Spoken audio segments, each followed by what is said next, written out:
এতিয়া আহিলে এটা বিশেষ কথালে আৰু এইটো মোক মাফ কৰি দিব আপুনি এইটো সুব্ৰতই মই পাতিম কথাটো পাতো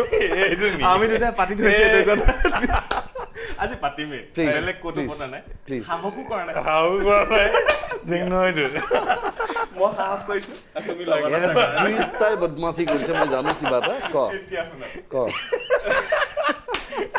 নাই এটা ইনফৰ্মেল শ্ব' এইটোতো ইনফৰ্মেল হায়দৰাবাদ নেকি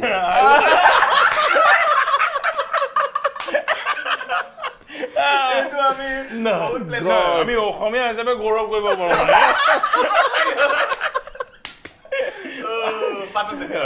সেইদিনা ময়ো আছিলো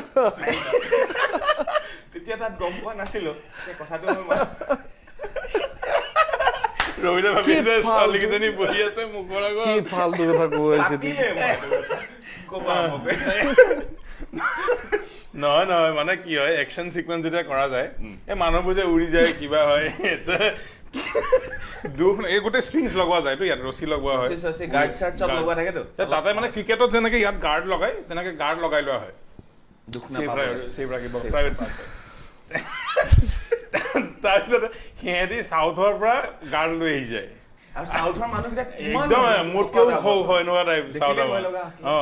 ৰবিদাক ভিতৰত সোমাই লৈ গ'ল গাৰ্ড লগাবলৈ আহি কৈছে ছাৰ ইয়ে ফিট নি হোতা ছাৰ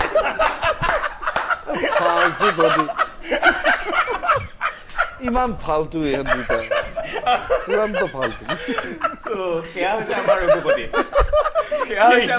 সিহঁতি লাজ পাইছে মানে কেছে হৈ গা সেইদিনা মই অসমীয়া হিচাপে মানে গৌৰৱ কৰিছে তহঁতি চিনেমা ডাঙৰ মানুহ